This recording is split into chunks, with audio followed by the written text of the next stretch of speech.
Hola, buenos días. Soy Cristal María Tegui, jefa del área de cooperación y liderazgo, que es el marco de esta actividad. Quisiera, en primer lugar, daros la bienvenida y agradecer vuestra presencia en esta conferencia académica. Se trata de la primera de las actividades de participación obligatoria que se celebra en el 2022, organizada por el programa Vivir en España. A través de estas conferencias pretendemos aproximaros a los temas más relevantes de la realidad española, presentándoos desde aspectos institucionales, económicos o sociales de la España de hoy hasta las líneas estratégicas más relevantes de la política del Gobierno español o tendencias de ámbito global. El desarrollo habitual comienza por la conferencia, seguida de un coloquio posterior en el que habrá turno de participación. Si queréis intervenir, deberéis levantar vuestra mano utilizando el icono de la plataforma y cuando se os dé el turno de palabra, por favor, encended vuestra cámara para que podamos veros. La conferencia de hoy, el Pacto Verde y las tres transiciones, será dictada por José Antonio Sanahúja, director de la Fundación Carolina, y cuyo currículum habéis podido ver en la plataforma. Yo daré unas pequeñas pinceladas porque José Antonio es catedrático de Relaciones Internacionales de la Universidad Complutense de Madrid y profesor de la Escuela Diplomática. Es doctor en Ciencias Políticas por la Universidad Complutense con premio extraordinario y máster en Relaciones Internacionales por la Universidad para la Paz de Naciones Unidas. Ha sido investigador en el Instituto Complutense de Estudios Internacionales y Robert Schuman Fellow del Instituto Universitario Europeo de Florencia. Ha trabajado con la Agencia Española de Cooperación Internacional para el Desarrollo y la Federación Internacional de Cruz Roja. Ha sido investigador y consultor de la Comisión y el Parlamento Europeo, el PNUD, SEGIP, Fundación Carolina, Fundación EULAC y distintas ONGs. En dos periodos distintos ha sido vocal experto de cooperación al desarrollo, que es el órgano consultivo del Ministerio de Asuntos Exteriores y Cooperación, y miembro del patronato Oxfam Intermón. Forma parte del Comité Científico de Honor de la Coordinadora Regional de Investigaciones Económicas y Sociales, CRIES. Cuenta con la evaluación positiva de 3 tramos de investigación consecutivos y tiene un amplio historial de publicaciones sobre relaciones internacionales, política exterior y cooperación española y de la Unión Europea, regionalismo, integración en América Latina.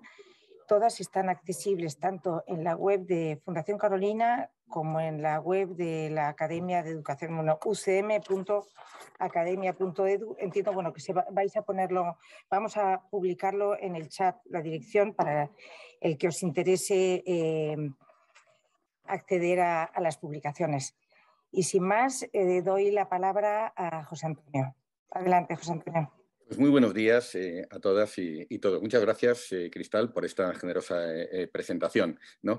Simplemente añadiría un elemento más y es que en la actualidad soy, a título ad honorem, soy asesor especial para América Latina y el Caribe del alto representante de la Unión Europea para Política Exterior y de Seguridad, de Josep Borrell.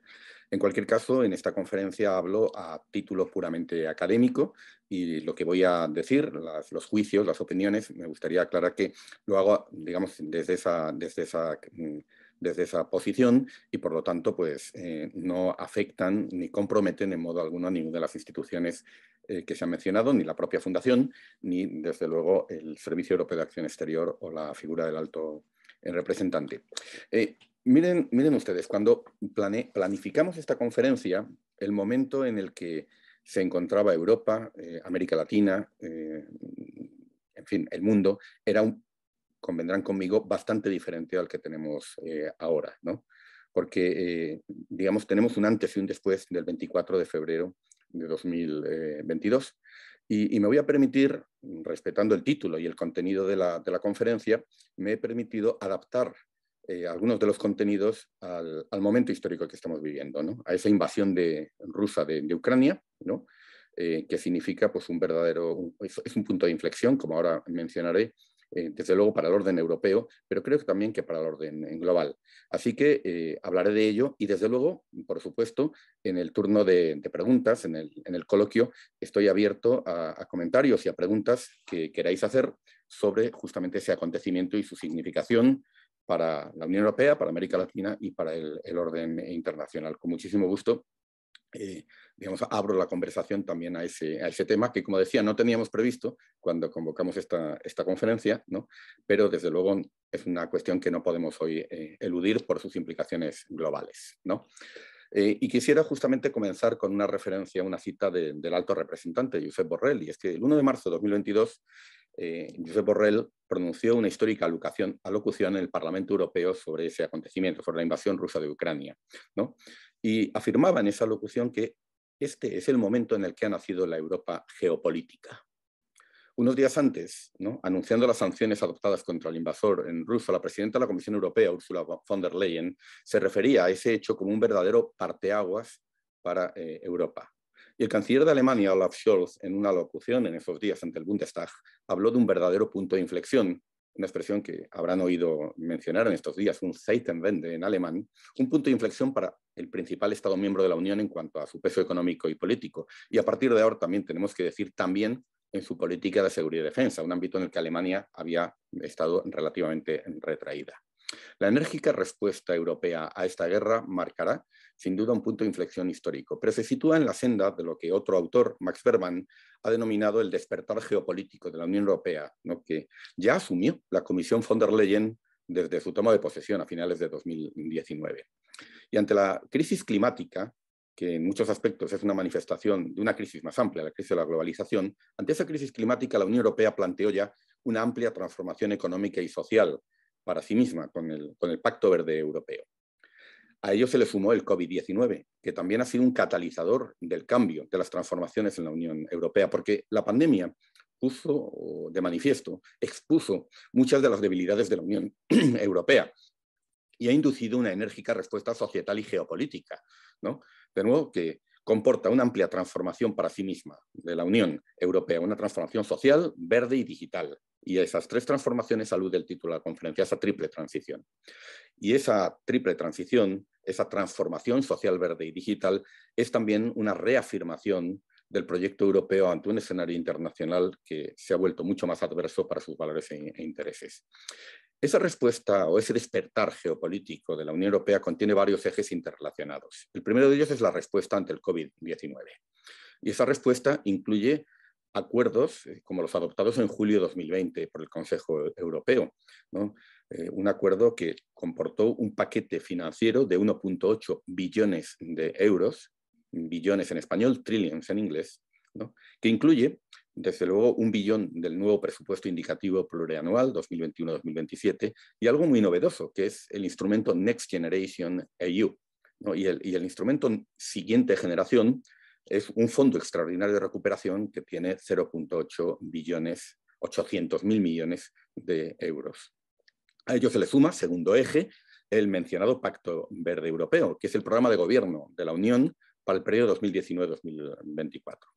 El significado de Siguiente Generación y del Pacto Verde trasciende el momento económico y la pura respuesta contracíclica a la pandemia.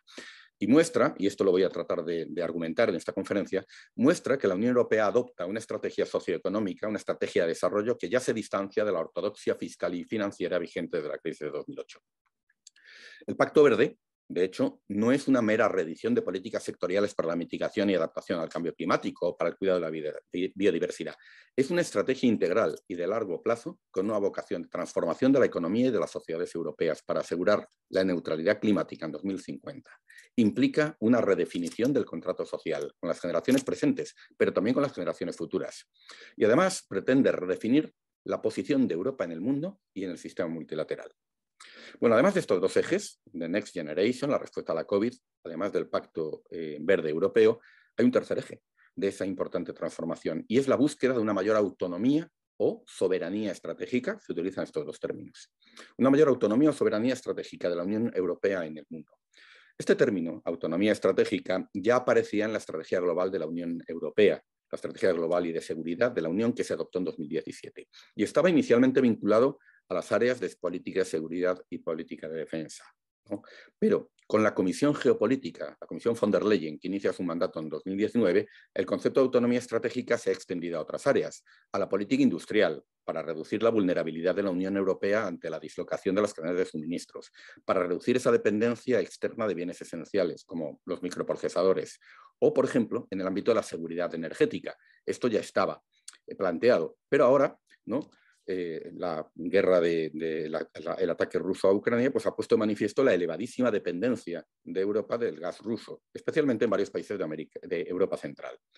En la importante declaración adoptada en el Consejo Europeo Informal de 10 y 11 de marzo de 2022, el que se celebró en Versalles, en la declaración de Versalles del Consejo Europeo, la Unión decidió adoptar medidas decisivas para construir la soberanía europea, como el aumento del gasto de defensa y el fortalecimiento de la acción común en ese campo. Pero también medidas para promover una reducción inmediata de la dependencia del exterior, sobre todo en el caso del gas, el petróleo y el carbón ruso. Con lo cual, fíjense, autonomía estratégica y pacto verde convergen. Días después del ataque ruso a Ucrania, lo dijo de una manera muy clara el ministro de Finanzas alemán, Christian Lindner, cuando declaró que las energías renovables son las energías de la libertad. Permítanme descender con un poquito más de detalle en lo que es el Pacto Verde Europeo como nueva estrategia de desarrollo, ¿no? El Pacto Verde, lo habíamos dicho, es el marco de la política económica y social y también ambiental de la Unión Europea para ese periodo 2019 y 2024. El punto de partida es la importante declaración, la resolución que adopta el Parlamento Europeo a finales de 2019, en la que declara la emergencia climática. Y un mes después, ¿no?, en diciembre de 2019, la Comisión von der Leyen inició su mandato con el lanzamiento del Pacto Verde Europeo como programa de gobierno. El Pacto Verde, esto es importante subrayarlo, es la expresión de un gran acuerdo político entre liberales, socialistas y democristianos. Y aunque es novedoso por su ambición, alcance y pertinencia, también es el resultado de la trayectoria y aprendizajes anteriores de diseño y aplicación de políticas públicas en la Unión Europea. Pacto político, por una parte, y por otra parte, ¿no?, relanzamiento de un acervo muy rico de la Unión Europea en materia de política ambiental y de política de clima. Esto lo reconocía en abril de 2021 Financial Times, en un editorial en el que se destacaba el papel pionero de la Unión Europea en las políticas ambientales y en la respuesta al cambio climático. Y este periódico recordaba en ese editorial que la Unión Europea había sido la primera en apoyar con subvenciones el despegue de las energías renovables, porque, digamos, esto es algo que el mercado por sí solo no habría hecho. Y esas subvenciones fueron importantes en un primer momento. La primera también la Unión en establecer un mercado pionero de carbono y de comercio de derechos de emisión. Pionera en emitir bonos verdes a través del Banco Europeo de Inversiones. Pionera en adoptar las metas más exigentes de reducción de emisiones de todo el mundo. Y desde 2018, además, es pionera en regular qué es verde y se puede considerar finanzas sostenibles a través de una taxonomía basada en criterios ambientales, sociales y de gobernanza, los que se conocen con las siglas ASG. Esta también ha sido pionera en todo el mundo. En parte, ese liderazgo ambiental y climático se explica por el fuerte peso de los partidos verdes y los movimientos por la justicia climática en la propia Unión Europea. Esos movimientos han reclamado una ambición acorde a la mayor responsabilidad histórica de Europa en el calentamiento global. Y también responde a la propia lógica de integración europea, que dota a la política ambiental, ¿no?, en clave de europeización de políticas, la dota de una dinámica propia, en nombre de la armonización y coordinación regulatoria.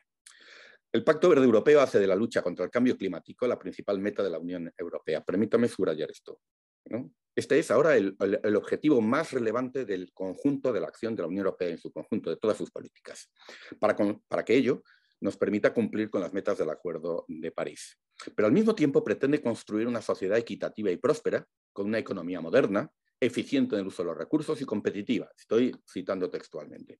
Busca, por lo tanto, integrar de manera coherente la política económica, social y ambiental y también la política exterior.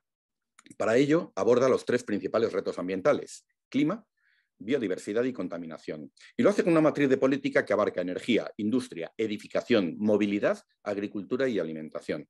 Combina mecanismos de mercado y política pública, lo que en muchos casos significa dejar atrás la ortodoxia ordoliberal en la que se entendía que el mercado era el que debía decidir cómo se asignaban los recursos.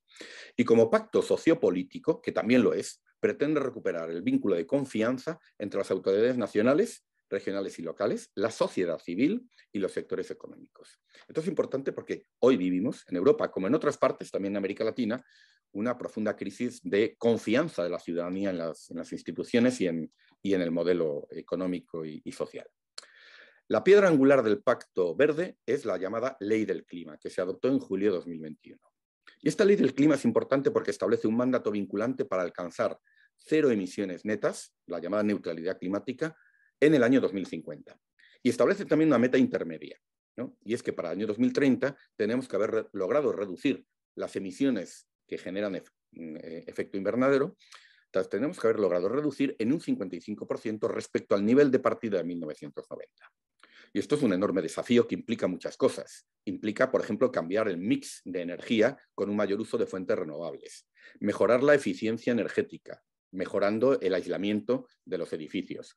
Implica desarrollar las tecnologías de almacenamiento, las redes eléctricas inteligentes, las baterías, el llamado hidrógeno verde como nuevo combustible, ¿no? La movilidad eléctrica, establecer normas de emisiones mucho más duras. Tenemos también que mejorar la integración de los sistemas eléctricos nacionales con la llamada Unión de la Energía. Habrá que cambiar la fiscalidad para imponer impuestos ambientales, una fiscalidad más gravosa de la energía. Y desde luego, lo más importante, movilizar la inversión pública y privada, porque todo esto implica un enorme volumen de inversión. Además, deberá ser esta transición una transición justa para atenuar los costes de esa transformación para regiones, países y grupos sociales que se van a ver más afectados. El ejemplo que se pone siempre es el de los trabajadores del carbón en países como Polonia, que todavía tienen mucho carbón en su mix energético, y bueno, son decenas de miles de trabajadoras, de trabajadores a los que habrá que buscar una salida. Porque si no lo hacemos, ¿no? Corremos el riesgo de que los conflictos ecosociales que supone la crisis climática, que supone el Pacto Verde, esos conflictos ecosociales se entrecrucen con confrontaciones de clase y con las guerras culturales que algunos partidos políticos, sobre todo la ultraderecha, pues está planteando, ¿no? Y esto puede poner en peligro la viabilidad del Pacto Verde Europeo. Bueno, esto se está haciendo mediante toda una gama de iniciativas legislativas y regulatorias, y buena parte de ellas se aprobaron en el importante paquete legislativo Objetivo 55 de julio de 2021. Se conoce también en inglés como Fit for 55, con este juego de palabras. La denominación Fit for 55 alude a la meta intermedia de reducción de emisiones en un 55% en 2030 respecto al nivel de 1990 que antes mencioné. Y bueno, el paquete Objetivo 55 incluye el endurecimiento de las directivas de eficiencia energética y de energías renovables. Por ejemplo, con esta última se pretende que en 2030 el 40% de la energía total que se consuma en la Unión Europea sea de origen renovable. Esto es duplicar el objetivo que teníamos en el periodo anterior. También, por ejemplo, en este paquete legislativo se incluyen medidas que son, digamos, han sido muy visibles, como que la venta de vehículos con motores de combustión interna cese totalmente en 2035, lo que a su vez implica acelerar la instalación de los puntos de recarga eléctrica y de recarga de hidrógeno que serán necesarios.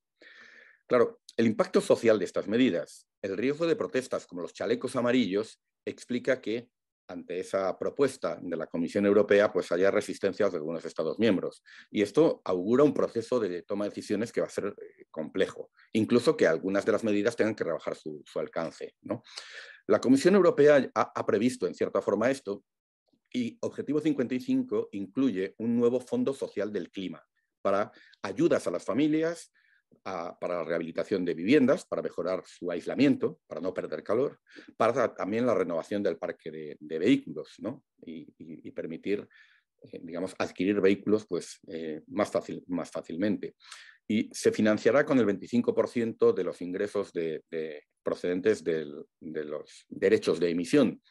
Las cifras no son pequeñas. La Comisión calcula que entre lo que aportarán los recursos propios de la Unión Europea y lo que puedan aportar los Estados miembros, estamos hablando de unos 140.000 millones de euros destinados a ese Fondo Social del Clima y, por lo tanto, hacer que la transición sea más factible, que sea una transición justa. Tendremos que ver, digamos, hasta qué punto pues, todo esto es factible, ¿no? Bueno, el Pacto Verde, también lo mencioné anteriormente, comporta un retorno a la política industrial y un nuevo ciclo de innovación, ahora con objetivos de descarbonización. La Comisión prevé un ciclo de unos 25 años para transformar la industria, para que sea más eficiente y para establecer como principio la economía circular, para desacoplar el crecimiento económico del uso de energía fósil y recursos naturales. Esto también tiene un objetivo de competitividad, porque así logrará la Unión Europea ser más competitiva frente a China o Estados Unidos. Uno de los ejemplos más visibles afecta al sector del automóvil. ¿no? Ya ustedes habrán oído, habrán visto noticias sobre iniciativas público-privadas, implican a los gobiernos, pero también a los fabricantes de automóviles para instalar, con ayudas públicas, con inversión privada, para instalar fábricas de baterías para los automóviles, ¿no? La idea es que preservemos ese sector industrial. No solamente estamos cuidando el clima, ¿no?, mediante la movilidad eléctrica, ¿no?, o la movilidad sostenible, sino que además también se pretende que ese sector industrial, que genera muchos empleos, que genera exportaciones por la Unión Europea, pues se modernice, sea eficiente, ¿no?, frente a quien en este momento tiene, por ejemplo, el liderazgo mundial en baterías, que es China, ¿no? Ahora, todo este programa plantea, evidentemente, importantes dilemas y contradicciones. Es un programa de transformación que obliga a dejar atrás muchos modus operandi, estructuras que ya estaban establecidas, ¿no? De hecho, la respuesta a la pandemia, el Pacto Verde y Next Generation, ¿no?, este importante programa de recuperación, comportan una estrategia de crecimiento económico, desarrollo socioeconómico que no se ajusta a la ortodoxia ordoliberal tradicional en la Unión Europea, que aún está presente en su gobernanza macroeconómica y en este instrumento que ustedes conocerán, que se llama el Pacto de Estabilidad y Crecimiento, que establece límites al déficit público y el endeudamiento público. De hecho, con la pandemia ya registramos un importante aumento de los déficits y el endeudamiento público. Ya antes del COVID se situaban en muchos países por encima de los umbrales establecidos, 3% de déficit público en el PIB, 60% del PIB de deuda pública. Además, alcanzar los objetivos climáticos del Pacto Verde implica un fortísimo aumento de la inversión pública y como tal, y en combinación con la inversión privada. Se espera que la inversión pública sea un tractor de la inversión privada. Ese incremento se sitúa, según cálculos del think tank Bruegel, en torno a un 1% del PIB adicional cada año a lo largo de toda esta década, y aún más a partir de 2030. Bueno, con el COVID activamos una cláusula del Pacto de Estabilidad y Crecimiento, que es la llamada cláusula de escape. Ante circunstancias extraordinarias nos olvidamos de los límites de déficit. Usted puede gastar porque es necesario, puede endeudarse más porque es necesario. Ahora estamos, digamos, en ese marco. La cláusula de escape está activada y, por tanto, esos límites han dejado de operar. Así que nuestro marco fiscal en la Unión Europea ha mostrado flexibilidad cuando vienen las cosas mal dadas, ¿no? Pero es una medida extraordinaria que no puede prolongarse en el tiempo. Ello revela que a medio y largo plazo las reglas fiscales de la Unión Europea no sirven, no se ajustan bien al desafío del Pacto Verde y de las transformaciones que tenemos que emprender. Fíjense, este es el debate hoy. Si se restablece el Pacto de Estabilidad y Crecimiento de manera prematura, puede frenar la recuperación y a largo plazo impedir que se alcancen los objetivos del Pacto Verde Europeo y de Next Generation. Hay halcones fiscales que ya están planteando esto y la respuesta que se ha dado es que si, digamos, ponemos el freno demasiado pronto en el terreno fiscal, perjudicamos tanto la recuperación como las transformaciones. Y esto se dijo antes de la guerra de Ucrania. Después hablaré de ello, pero supone un reto adicional. Claro, prorrogar sine die la cláusula de escape significa en la práctica anular el Pacto de Estabilidad y Crecimiento. Si convertimos en lo normal lo que es excepcional. Pero cambiar las reglas, que es lo que habría que hacer, exige ideas claras y consensos amplios respecto a las nuevas reglas y qué límites establecer en cuanto a déficit y endeudamiento. ¿Por qué tenemos ahora el 3% de déficit y el 60% de endeudamiento? Ni siquiera hay un fundamento macroeconómico muy claro para esos límites. No sabemos cuál es el que necesitamos para este nuevo periodo, ¿no? Ese consenso, en definitiva, no existe. De hecho, líderes como Mario Draghi y Emmanuel Macron, recientemente en un artículo publicado en la prensa europea, señalaban que la estrategia de desarrollo de la Unión necesita para la próxima década de un mayor espacio fiscal, para así no sobrecargar a la política monetaria. Y sobre todo esto debe plantear un marco fiscal, un tratamiento más favorable a la deuda contraída para financiar la inversión necesaria. No es lo mismo la deuda que se contrae para financiar inversiones para la transformación de nuestro modelo productivo que deuda que va a gasto corriente de los gobiernos. Así que lo que se está planteando, estén ustedes atentos a esta cuestión porque va a ser objeto de debate en los próximos meses, la idea que se está planteando es un pacto fiscal verde para que los objetivos de control de déficit, los objetivos de deuda, no socaven las inversiones necesarias para la transición ecológica, ¿no? Se está hablando de una Green Golden Rule fiscal, ¿no?, de tal manera que la inversión verde quede fuera de los límites de deuda y déficit del Pacto de Estabilidad. Permítanme ahora mencionar algunos elementos de la dimensión exterior del Pacto Verde que afectan a nuestras relaciones con el resto del mundo y en particular con América Latina. Aquí hay tres elementos que son clave. El primero de ellos es el llamado arancel al carbono. El segundo de ellos, la taxonomía de finanzas sostenibles, que ya mencioné anteriormente. El tercero, ¿no?, los cambios necesarios en nuestra política comercial común, la política comercial de la Unión Europea. A ver, el arancel al carbono, o como se denomina en la jerga de la Comisión Europea, el mecanismo de ajuste al carbono en frontera, ¿no? Bueno, esta tasa, que se va a establecer en 2023, pretende nivelar el terreno de juego entre las empresas europeas y las empresas de terceros países. Lo que supone es internalizar los costes ambientales. En la Unión Europea tenemos un régimen de comercio de derechos de emisión por el que las empresas más contaminantes tienen que pagar para poder hacer emisiones, ¿no? Esto internaliza esos costes de la contaminación, pero no ocurre así con las importaciones, lo que significa que en la práctica nuestro sistema alienta, el sistema europeo de régimen de comercio de emisiones, ¿no?, está alentando una suerte de dumping ambiental por parte de productores de terceros países. Y puede alentar, que esto es más preocupante aún, procesos de deslocalización. Si producir contaminando aquí es más caro, pues entonces mejor me voy a otra parte o importo de otra parte.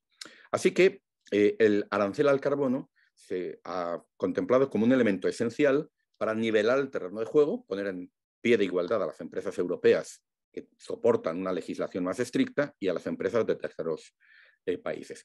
Contribuirá así a que las empresas no deslocalicen producción, ¿no?, e incluso puede inducir movimientos de relocalización productiva de empresas que vuelvan a situar la producción en Europa. Así que, dato importante, este arancel al carbón es también parte de la política industrial que incorpora el Pacto Verde. Como el arancel al carbono se aplica a los sectores más intensivos en emisiones, ¿no?, afectará más a los países que exportan a la Unión Europea productos de esos sectores, productos como el acero, el cemento, el aluminio, de la petroquímica o los fertilizantes, entre ellos Rusia, China, Turquía, Reino Unido, Corea del Sur, India y Estados Unidos. Para América Latina los efectos no son tan acusados como para los países que he mencionado, pero hay países que sí se verán muy afectados, ¿no?, como es el caso de Brasil o Colombia. Otros se verán beneficiados. Países con diferente cesta exportadora y mejores estándares ambientales como Chile, Uruguay o Perú pueden incluso verse beneficiados por este arancel al carbono, ¿no? El hecho es que, y este es también un debate actual, hay que asegurar que este arancel al carbono es compatible con las normas de la Organización Mundial de Comercio y con el principio de no discriminación, ¿no? Bueno, esto está todavía por resolverse y, de hecho, hay países que ya han impugnado el proyecto de arancel al carbono, ¿no?, lo han cuestionado y han planteado que se trata de una herramienta proteccionista. Así lo ha dicho ya, por ejemplo, Brasil, China, India o Sudáfrica. Un segundo elemento con implicaciones externas es la denominada taxonomía ambiental, social y de gobernanza corporativa, la taxonomía ASG. Por su carácter pionero, por su amplia cobertura y por aplicarse en el vasto mercado interior de la Unión Europea, la taxonomía se puede convertir en un estándar global de facto para la inversión verde, para la valoración de riesgos, para los ratings en materia de inversión. Ustedes probablemente, para entender a qué se refiere este hecho, recordarán que cuando se conectan en ocasiones a un sitio web estadounidense o latinoamericano o de cualquier país, les aparece una ventana pidiéndoles que acepte la instalación de cookies, ¿no?, de las galletitas, ¿no? Bueno, esto es el resultado de una norma europea, de la normativa mucho más estricta que existe en la Unión Europea sobre protección de datos, ¿no?, y sobre protección de la privacidad de los usuarios de Internet. Pero el hecho es que para que cualquier compañía pueda operar, de cualquier lugar del mundo, pueda operar en Europa, ¿no?, tiene que aplicar, aunque esté en un tercer país, tiene que aplicar también la normativa europea. Entonces, algo que vemos con mucha claridad en el ámbito digital también se está planteando aquí para la inversión y para el comercio. Fíjense que aquí lo que ocurre es que hay un enorme potencial por parte de Europa para definir un estándar global, tanto en el arancel al carbono como en esta taxonomía. Esto es una característica de lo que se llama el poder regulatorio de la Unión Europea para establecer estándares globales basándose en el tamaño de su mercado. Y esto lo ha sistematizado y teorizado la profesora Anu Bradford. Ella lo llama el poder regulatorio de la Unión Europea, lo llama también el efecto Bruselas, que en esencia supone que empresas y autoridades de otros países asuman las normas y estándares de la Unión Europea a cambio de acceso al mercado de la Unión. Ahora se trata, y esta es la cuestión, de unos estándares disputados y contestados en la propia Unión Europea, ¿no? En abril de 2021, tras consultar a las partes interesadas, la Comisión Europea adoptó, vía un instrumento jurídico que se llama el acto delegado, adoptó la sección de la taxonomía ASG referida a la energía y el clima. Y lo hizo con amplio acuerdo, pero tuvo que dejar fuera la decisión respecto a cómo se trataba al gas natural y la energía nuclear, porque sobre ellas existía y existe un notable desacuerdo. Después de otra ronda de consultas, que fue inconclusiva, en febrero de 2022 la Comisión decidió aprobar la energía nuclear y el gas natural, ¿no?, y otorgarles el marchamo de sostenibles, de manera transitoria, considerándolas instrumentos de transición y eso sí, bajo condiciones muy estrictas. Y esa decisión de otorgar, aunque sea temporalmente y bajo condiciones estrictas, de otorgar el marchamo verde y sostenible al gas natural y la energía nuclear, ha provocado un enorme debate, ¿no?, y un gran cuestionamiento por parte de varios Estados miembros, de la sociedad civil y de inversores y de empresas incluso. Además, no está todo dicho, porque el procedimiento del acto delegado, ¿no?, y la decisión de la Comisión tiene que ser refrendada por el Consejo y el Parlamento Europeo, ¿no? Pueden, en un momento dado, si toman la iniciativa para ello, pueden echar marcha atrás esta decisión. Vamos a ver qué ocurre. Esta cuestión está todavía abierta, ¿no? Bueno, el hecho es que se dijo en el debate que, además de las razones ambientales, de que no se podía considerar como verdes al gas natural y a la energía nuclear, ya se dijo, y esto mucho antes del 24 de febrero, que reforzaba la dependencia europea del gas ruso y que podía minar la credibilidad internacional y europea de la taxonomía desde sus inicios, ¿no?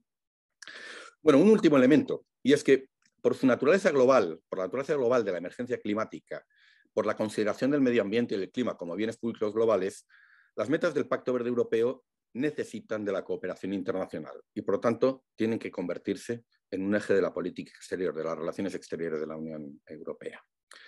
La transición ecológica, las metas del Acuerdo de París, ¿no?, sobre cambio climático, habrán de ser, y así lo dicen las propias instituciones, habrán de ser elementos centrales de la política exterior y de seguridad de la Unión Europea. Esto estaba relativamente claro desde el momento en que se aprobó el Pacto Verde Europeo, pero el ataque ruso a Ucrania en febrero de este año ha puesto de relieve de manera dramática los riesgos que comporta la elevada dependencia al gas procedente de Rusia en buena parte de los Estados miembros, especialmente en Alemania, ¿no? Y esto ocurre en un momento de crisis de globalización, de retorno a la geopolítica, a la economía internacional y de creciente utilización de las interdependencias económicas como armas por parte de líderes autoritarios, como hemos visto con el caso del gas y las autoridades rusas, ¿no?, y el propio Vladimir Putin. Bueno, el Pacto Verde supone, en definitiva, cambios muy importantes en las relaciones comerciales de la Unión con su vecindad, y todo esto tiene importantes implicaciones geopolíticas. Dejando a un lado, que ahora voy a tratar el caso de Rusia, otros importantes proveedores de petróleo y gas de la Unión Europea, como Argelia, Azerbaiyán, Kazajistán o Egipto, son muy dependientes de las exportaciones de combustibles fósiles, ¿no?, y son muy dependientes tanto en su balanza exterior como en sus ingresos fiscales, por lo que la Unión Europea deberá apoyar su diversificación productiva y energética, algo a lo que pueden contribuir tecnologías como el hidrógeno verde. Es decir, hay que promover la producción de hidrógeno verde como alternativa en estos países, entre otras cosas, para no contribuir mediante legítimos objetivos ambientales a una posible desestabilización de sus economías y, por lo tanto, también de su política y su sociedad. El Pacto Verde exige, y me refiero ahora al ámbito comercial, exige combinar apertura comercial con estándares ambientales más estrictos. Y, de nuevo, esta es una aproximación al comercio y la inversión distinta al tradicional enfoque liberal que ha abanderado la Unión Europea y en particular la Comisión Europea. Sin un endurecimiento de las normas laborales y ambientales, la opinión pública y los parlamentos de la Unión pueden mostrarse muy reacios a la apertura comercial. Pero al mismo tiempo esas normas pueden ser impugnadas por los países en desarrollo como un nuevo proteccionismo verde unilateral.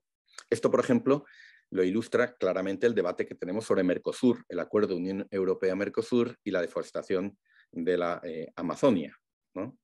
Quienes se oponen a ese acuerdo esgrimen legítimos objetivos ambientales, pero también ello encubre objetivos proteccionistas. ¿Qué necesitamos ahí? Necesitamos, en primer lugar, diálogo político, prestar atención a las asimetrías entre la Unión Europea y terceros países y entender los acuerdos comerciales de la Unión Europea con otros países como un espacio común de diálogo de políticas, de convergencia regulatoria, para que juntos promovamos el cambio de los modelos de producción y consumo en favor de la sostenibilidad.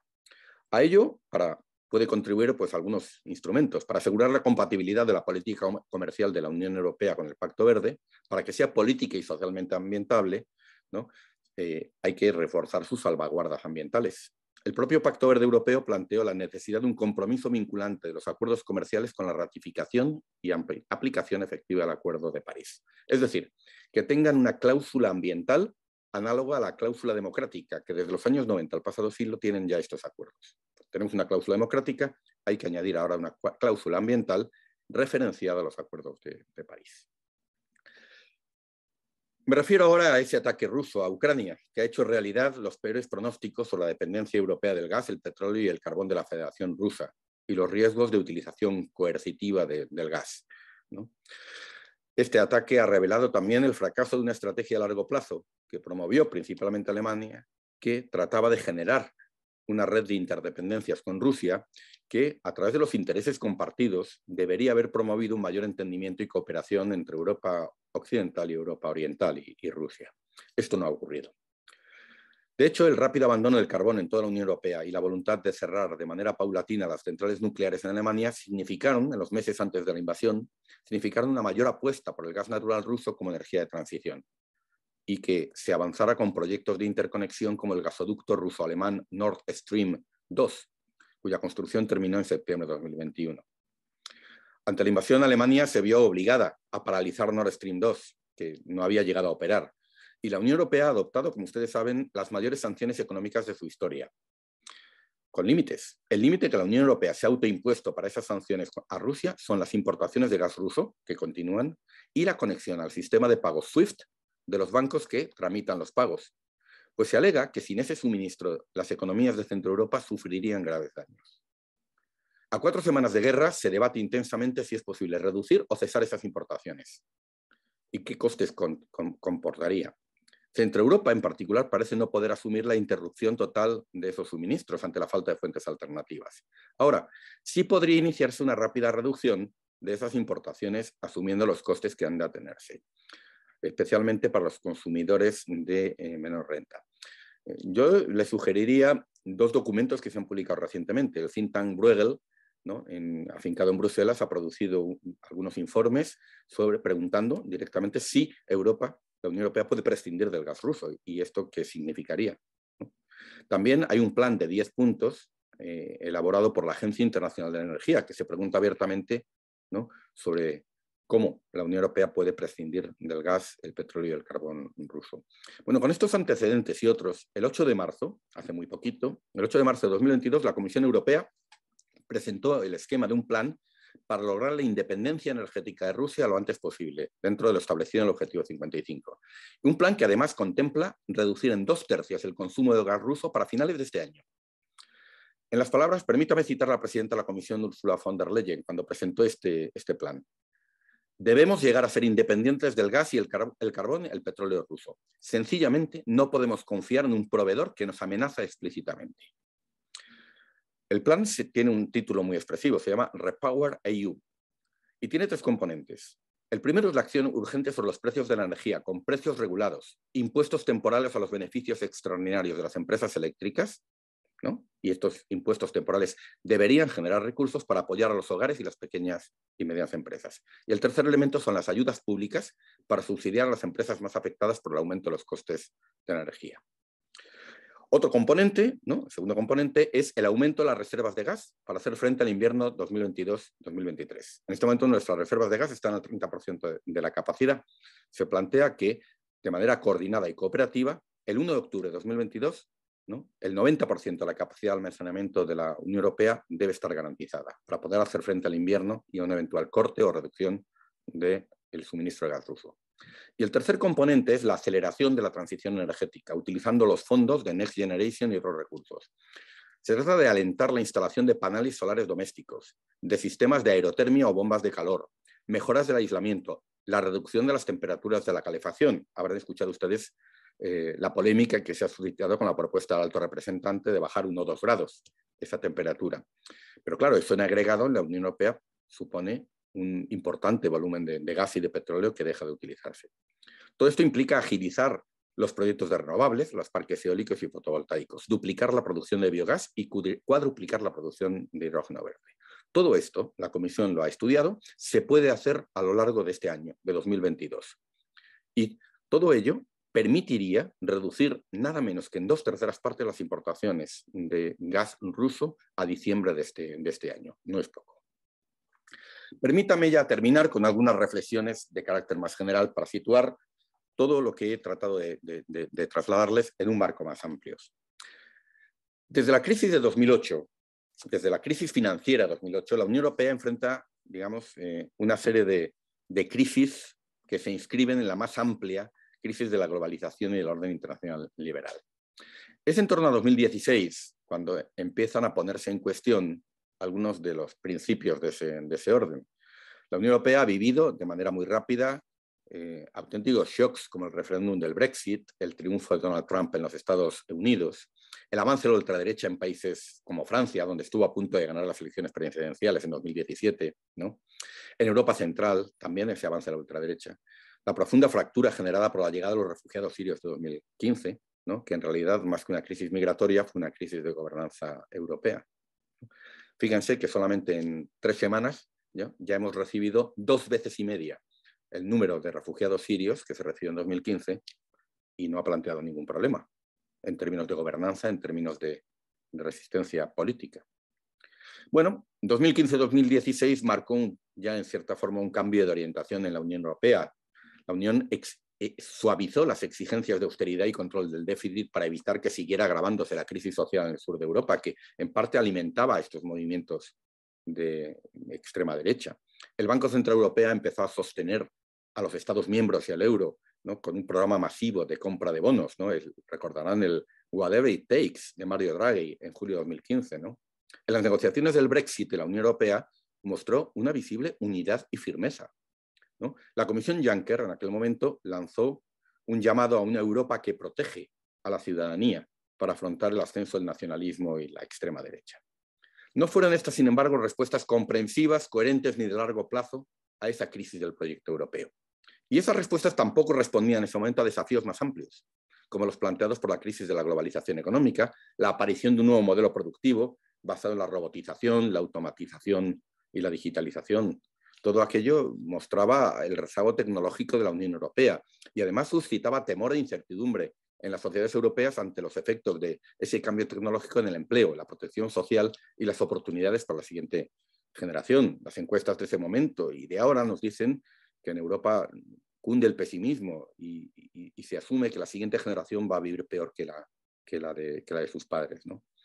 Además, el avance de los partidos verdes y la asunción de la agenda ambiental por los partidos mayoritarios, por la democracia cristiana, la socialdemocracia, todo esto mostraba también que era necesaria una política más decidida ante la emergencia climática, que era lo que la ciudadanía europea estaba demandando. En política internacional también enfrentábamos una mayor competencia geopolítica, el creciente nacionalismo económico y la impugnación del orden internacional liberal por parte de una constelación de actores nacionalistas y de ultraderecha, en particular Donald Trump. Ello mostraba la necesidad de dejar atrás la tradicional aproximación cosmopolita, benévola de la Unión Europea al sistema internacional y el reclamo de una visión europea más defensiva sobre un orden internacional que se estaba tornando más hostil y adverso. Desde 2019, la Unión ha tratado de responder a estos retos en 2 direcciones complementarias. La búsqueda de una mayor autonomía estratégica, que ya he señalado que es un concepto que no se limita a la seguridad y la defensa, y el Pacto Verde Europeo, entendido como nuevo modelo de política económica, social y ambiental y como una forma de reconstruir el contrato social. Ya he destacado con ustedes esta mañana la naturaleza sistémica y la vocación transformadora del Pacto Verde Europeo, una vez que la Unión reconoció la emergencia climática como tal. Es un gran pacto político de largo plazo entre socialdemócratas, centroderecha, liberales y verdes, que está basado en la asunción de la agenda ambiental y su llamado a defender lo común. Una cuestión que hasta hace poco, recuerdan, estaba en los márgenes del debate político y económico dominante. El Pacto Verde es también un renovado compromiso en la lucha contra la desigualdad y la protección de la sociedad, porque si el conjunto del sistema político no protege a la sociedad, vamos a dejar ese llamado en manos de los extremistas, en manos de la ultraderecha.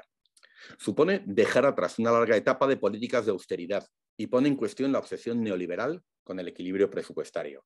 Significa el retorno de la política industrial y un mayor papel del sector público liderando esas transformaciones. Esto incluso evoca este concepto de economía de emisión de la economista Mariana Mazzucato.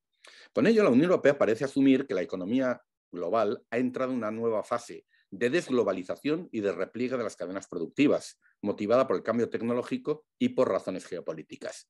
Y la Unión con ella se está decantando por una estrategia de crecimiento y creación de empleo que, sin renunciar a las exportaciones, estará más centrada en su propio mercado interior. La aceleración de la transición energética hacia las renovables es un componente clave de esa estrategia, ¿no? que pretende hacernos menos dependientes. Y esa estrategia también contempla las materias primas críticas, los semiconductores, los medicamentos, las tecnologías digitales o los alimentos. Por ejemplo, tenemos una estrategia digital que pretende que para 2030 el 20% del mercado mundial, de la cuota de mercado mundial de microprocesadores, de semiconductores, sea producida en la Unión Europea. Todo ello no está exento de dilemas y contradicciones. Dilemas y contradicciones que además las disrupciones económicas de la guerra de Ucrania va a hacer más difícil. Ya digamos, tenemos ante nosotros un panorama de aumento del precio de la energía, de inflación, que desde luego complica bastante esas tres transiciones. La guerra de Ucrania comporta costes asimétricos entre países, regiones y grupos sociales y dificulta la lucha contra las desigualdades. Y afecta, como el Pacto Verde Europeo, afecta la vida cotidiana de la ciudadanía, ¿no? ¿Cómo comemos? ¿Qué comemos? ¿Cómo nos movemos? ¿Cómo vamos al trabajo? ¿Qué vacaciones disfrutamos? ¿No? Es algo que, digamos, redefine incluso los ámbitos de lo público y lo privado en función de un concepto compartido de bien común.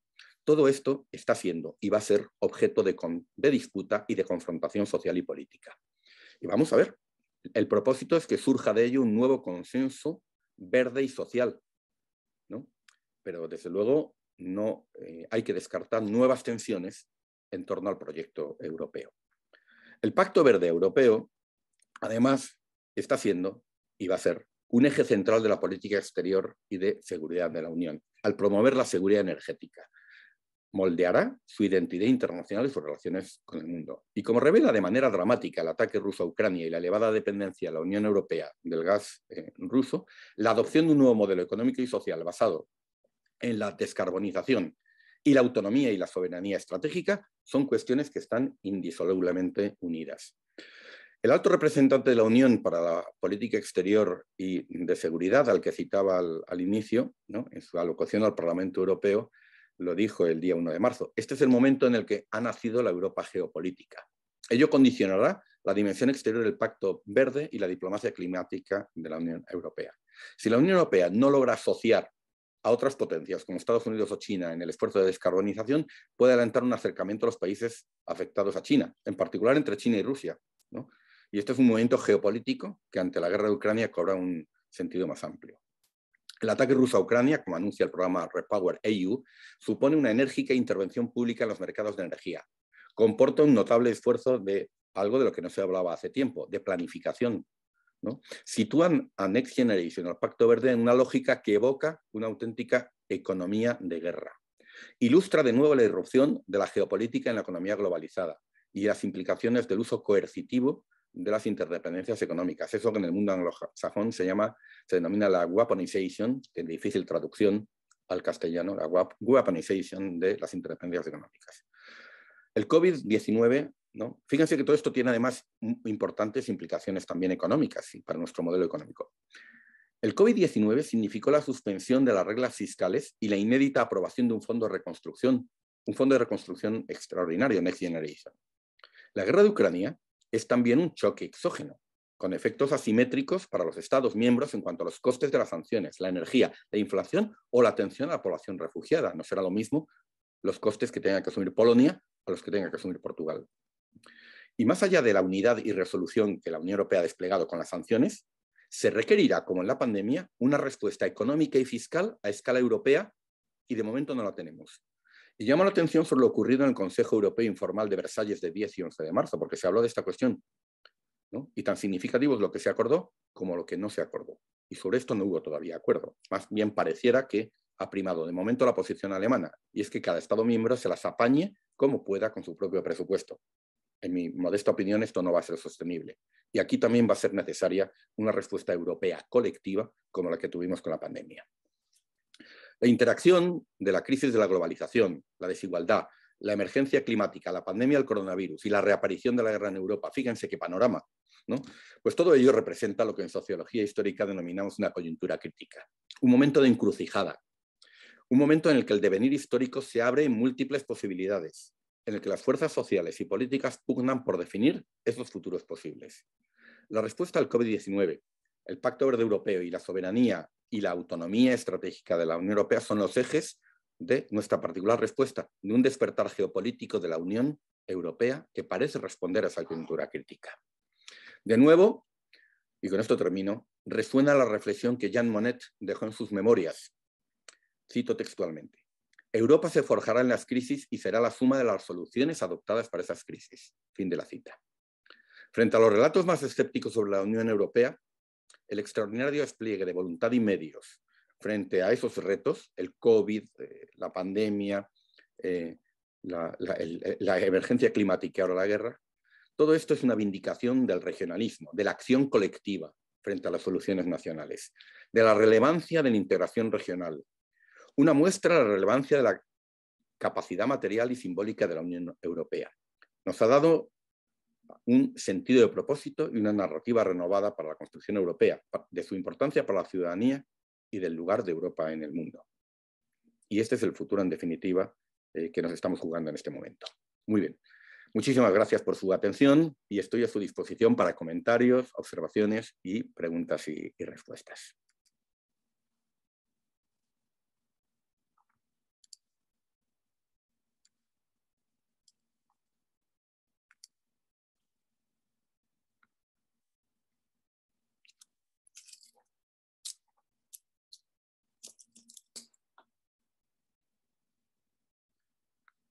Sí, imagino que nuestros colaboradores en la Fundación van a trasladar las preguntas o van a abrir la ventana a quienes que hayan pedido la palabra para que puedan hacer directamente sus preguntas. Adelante, por favor.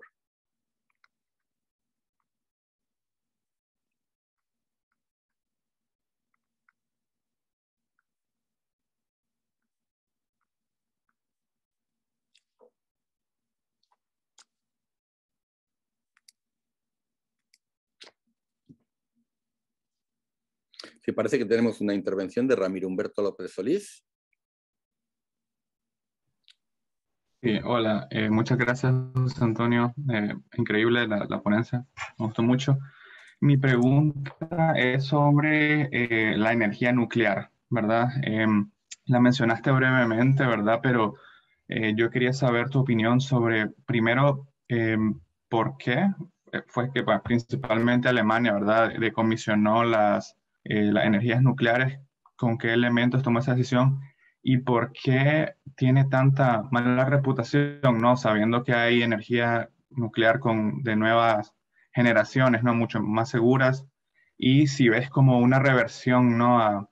De esa política de parte de Alemania y en general en la Unión Europea para utilizar esa energía, ¿no?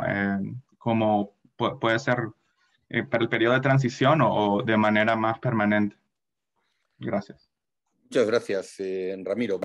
Trataré de contestar de una forma esquemática, ¿no? El debate sobre la energía nuclear es un debate ya antiguo, ¿no?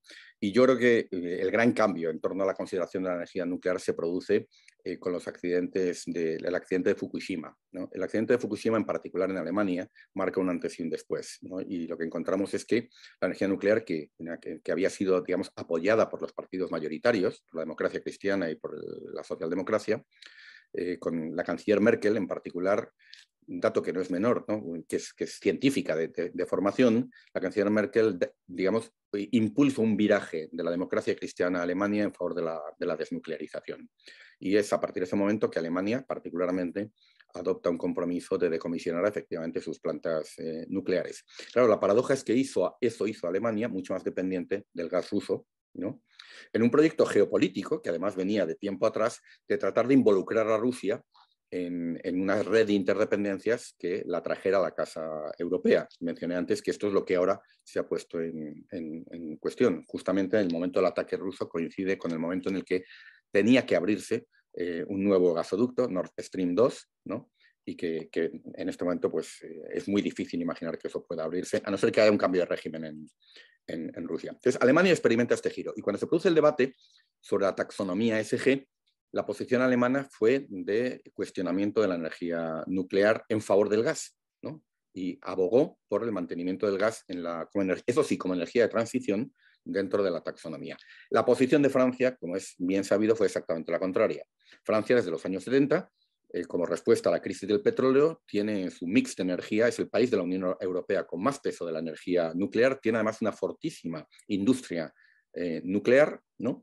Y abogó, alegando que la energía nuclear no produce emisiones de CO2, ¿no? Que debería ser la energía de transición.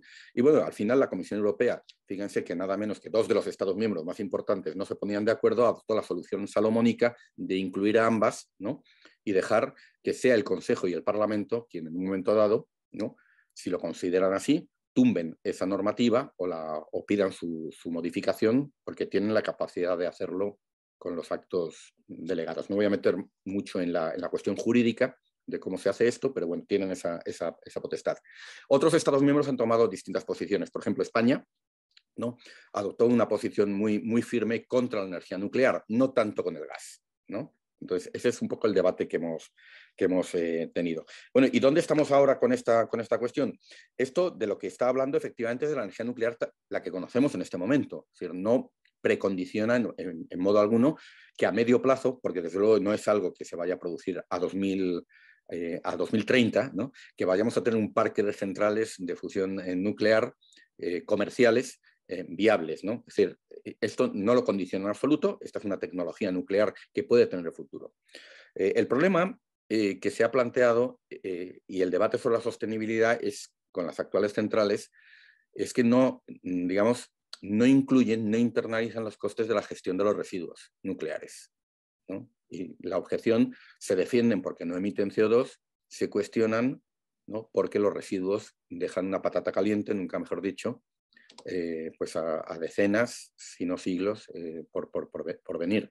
Y esto es algo que está externalizado y que no se incluye generalmente en los costes de esa energía, que en parte son una construcción artificial, porque esto, y esto es algo además que no tenemos ni mucho menos resuelto a escala europea, ¿no? Es decir, ¿qué vamos a hacer con estos residuos? Un último apunte, ya para terminar con esta cuestión. De momento, Alemania no ha decidido, a pesar de la guerra de Ucrania, no ha decidido extender la autorización para las centrales nucleares, se mantiene en su política. Pero hay otros Estados miembros que sí. Y la noticia que he leído hace 2 días, ¿no? Es que Bélgica ya ha ampliado 10 años el plazo de operación de 2 de sus 7 centrales nucleares, porque no quiere recurrir al carbón, ¿no?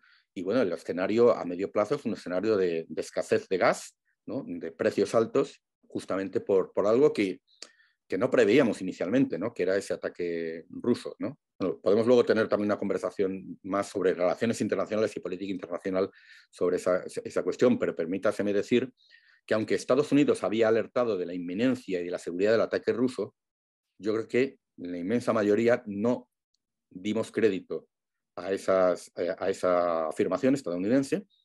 Estados Unidos, por cierto, tenía su reputación y su credibilidad bastante dañada por la cuestión de las armas de destrucción masiva de Irak, ¿no? Y eso pudo afectar a que la información de inteligencia que no nos estaba suministrando previamente al ataque ruso, pues no la creyéramos. Yo lo reconozco abiertamente, que yo pensaba que en todo caso había una operación limitada al Donbass, pero yo creo que esto, tuve ocasión de escuchar el viernes al alto representante en una reunión en Madrid, y el alto representante Josep Borrell dijo lo que ha dicho en público, que en la Unión Europea prácticamente nadie, ¿no?, asumía que ese ataque pudiera producirse. El propio Zelensky lo descartó en su momento, e incluso lo que parece que estamos empezando a entender es que incluso China, ¿no?, a China le pilló también un poco por sorpresa y no esperaba que su aliado, con el que había firmado unos días antes un compromiso ilimitado de cooperación, que su aliado fuera a dar ese paso, que desde luego es profundamente desestabilizador y que perjudica profundamente los intereses chinos a escala global, ¿no? Entonces nadie lo teníamos previsto, está ocurrido y claro, nos ha colocado en un terreno desconocido y algunas de las reacciones ya se están viendo, como esta noticia que mencionaba de que Bélgica ya decidió extender la autorización de uso de 2 de sus centrales 10 años más en previsión del escenario que se ha producido. Espero haber contestado, Ramiro. Muchas gracias por tu pregunta y tu atención. Gracias, José. Tenemos una intervención de Manuel Tatiana. Por favor, te escuchamos. Manuel Tatiana Santos, cuando quieras puedes formular tu pregunta o dirigir tus observaciones.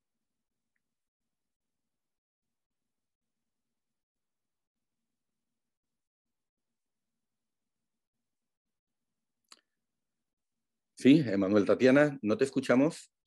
No sé si hay alguna otra pregunta planteada por alguna otra persona para que le demos paso, porque parece que Manuel Tatiana Santos no tiene...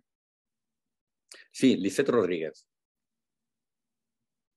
Puedes activar tu cámara para que te veamos y dirigir la palabra a los participantes.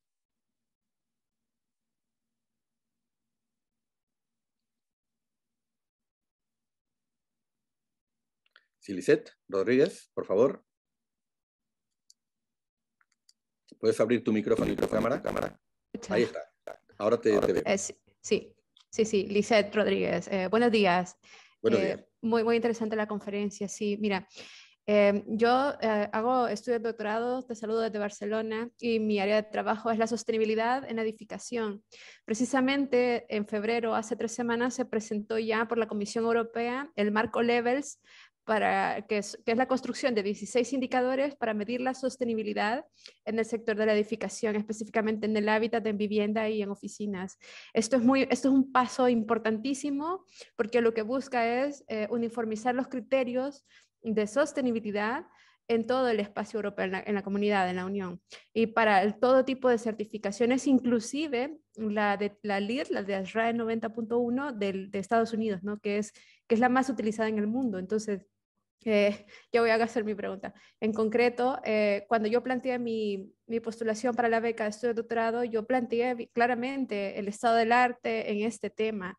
Entonces, pero que yo creo muy importante que como latinoamericana, específicamente yo soy de Centroamérica, El Salvador, me interesa aprender mucho de cómo controlan, ¿verdad? De cómo construyen estos indicadores de sostenibilidad en el espacio europeo, específicamente en España, y cómo después poder trasladar esto como un instrumento base para desarrollarlo en la región, en aquella región del mundo, ¿no? En Centroamérica, que carece de muchos recursos, vaya.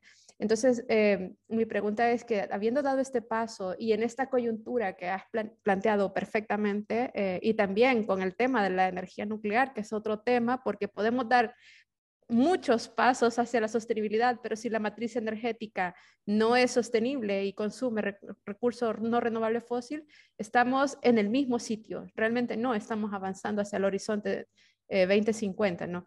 Entonces mi pregunta es, Fundación Carolina, para apoyar estos estudios y los futuros doctorandos, ¿qué perspectiva tiene en cuanto al rigor, a la exigencia en estos estudios y de cómo esto se trasladará a las regiones en desarrollo? Gracias. Muchas gracias, Lisette. Tú eres especialista en ese tema, sostenibilidad, por lo tanto, lo conoces con mucho más detalle que yo. Yo lo que he tratado, además como internacionalista, es de dar una visión de conjunto de donde estamos, pero efectivamente después se desciende a una discusión que es técnica y política en el sentido de politics y de policy, ¿no? De esas dos, digamos, vertientes que tiene esos dos significados del término, que en inglés tenemos más claro que en castellano, pues todo eso comporta pues, una discusión de detalle en la que nos jugamos buena parte de los objetivos de sostenibilidad, como bien has dicho, ¿no? Bueno, lógicamente los estándares que adoptemos en materia de sostenibilidad en la edificación tienen que ser adaptados, por ejemplo, a las diferentes condiciones del norte de Europa y del sur de Europa, ¿no? Que son muy diferentes, porque es un continente en las que las condiciones, digamos, las horas de insolación, las temperaturas promedias, son muy diversas, ¿no? Pero bueno, en cualquier caso, el régimen que se establezca tiene que ser lo suficientemente comprensivo y flexible como para adaptar todas esas diferencias. Y dicho esto, si esto ocurre para la Unión Europea, donde tenemos que tener unos estándares comunes, pero al mismo tiempo suficientemente flexibles para incorporar toda esa diversidad, los estándares europeos es muy difícil que se puedan exportar tal cual, ¿no?, a otras realidades como son las de los países en desarrollo, donde las condiciones para la edificación, las condiciones ambientales, pues son muy distintas. Yo creo, y esto es un planteamiento muy general, ¿no?, que lo que tenemos que hacer es utilizar los mecanismos de cooperación al desarrollo de la Unión Europea, ¿no?, para promover, sostener un diálogo de políticas que nos permita el intercambio de experiencias, el aprendizaje mutuo, ¿no? Cuando hablaba de la Unión Europea como potencia regulatoria, pues en muchos casos hemos tenido un papel pionero y seguimos siendo los pioneros en la adopción de muchos de estos estándares. Pero los estándares a veces viajan mal, ¿no? Con las instituciones viajan mal. Entonces, no se trata, desde luego, y no es el planteamiento, no debería ser el planteamiento de la Unión Europea, simplemente trasladar estándares y tratar de imponerlos, sino en todo caso tener un diálogo de políticas, ¿no?, con los países y aprender juntos.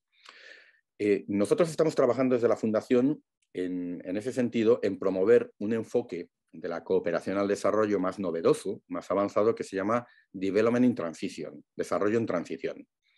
Y este enfoque, que su origen está en CEPAL y en el Comité y en el Centro de Desarrollo de la OCDE, lo que plantea es que la cooperación al desarrollo no debe ser o no debe implementarse de la manera tradicional, norte-sur, ¿no?, simplemente como una transferencia de recursos de inversión o un traslado de estándares en el que hay por detrás una lógica un poco paternalista, ¿no?, sino que lo que tenemos que hacer es utilizar la cooperación, los fondos de ayuda, justamente para ese intercambio de experiencias, ese aprendizaje conjunto, ese buscar juntos esas nuevas soluciones, ¿no?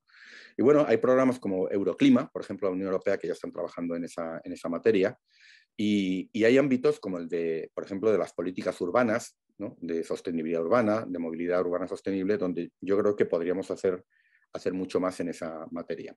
No te puedo contestar con mucho más detalle, ¿no?, en este ámbito, porque, en fin, la especialista eres tú, y más bien este es un tema en el que te invito incluso a que escribas algo y nos aportes tu conocimiento especializado a la Fundación. Pues tenemos una tribuna en nuestra página web donde exbecarios, exbecarias, becarios y becarios pues cuentan lo que saben, ¿no?, con mucho más conocimiento y experiencia en esas materias, pues que nos cuentes tú y que justamente sobre esa materia, ¿no?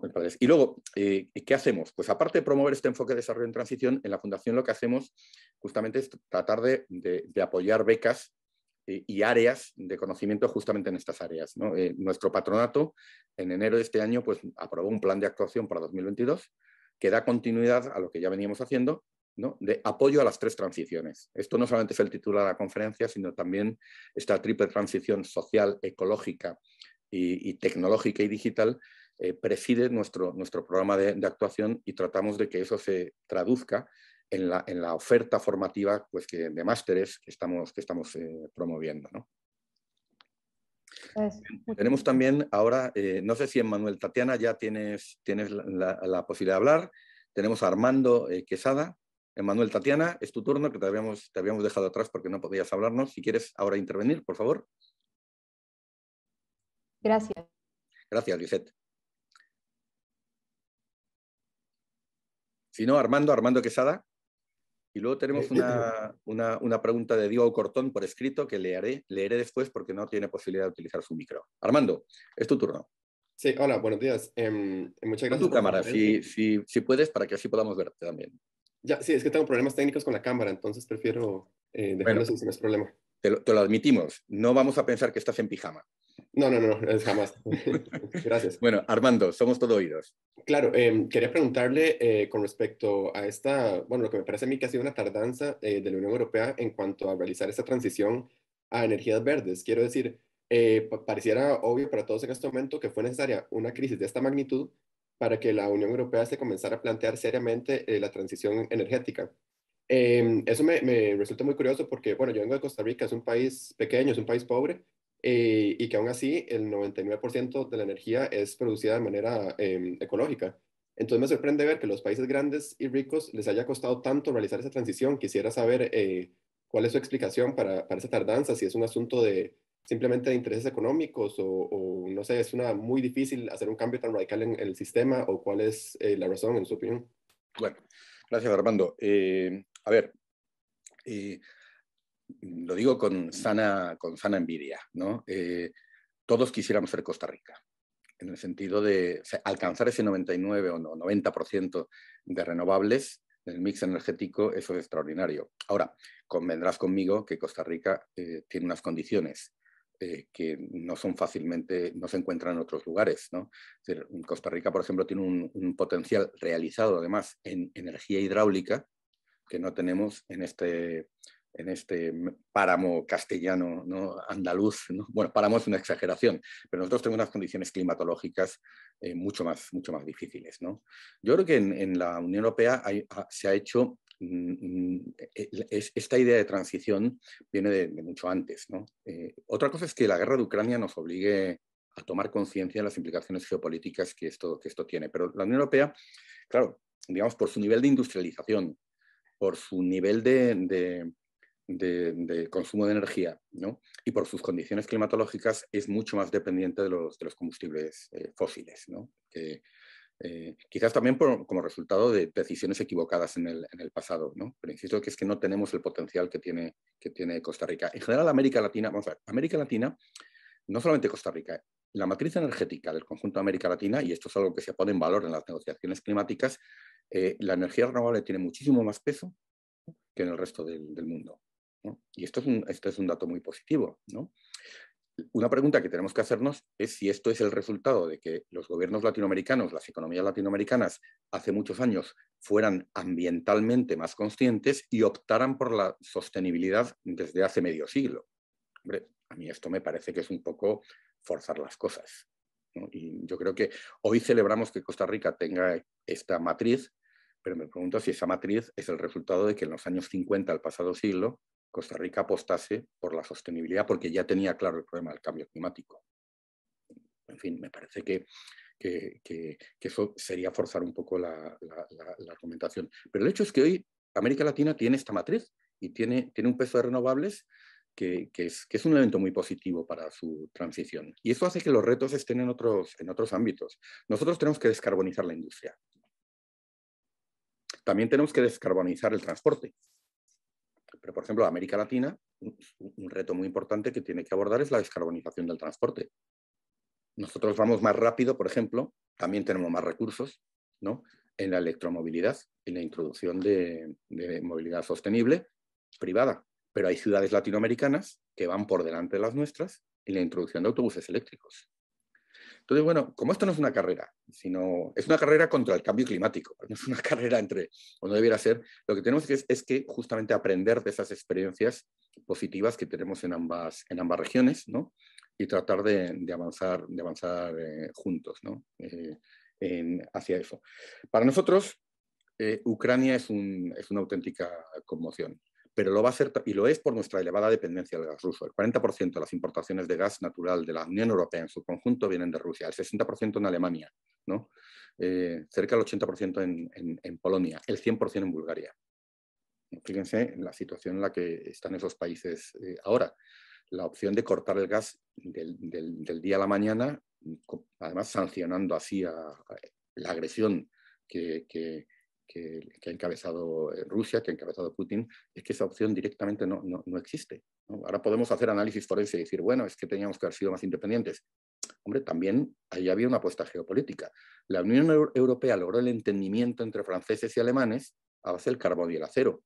Y a finales de los 90, a principios de los 2000, Alemania entendió que podía tener un entendimiento con Rusia y traer a Rusia a la casa europea mediante las interdependencias económicas, mediante la generación de intereses comunes. No nos ha funcionado. Ahora, si yo me planteo esta pregunta, cortar todos los vínculos económicos con Rusia a largo plazo, con una Rusia que ojalá algún día sea democrática y pacífica, ojalá, ¿no?, ¿eso es una buena idea?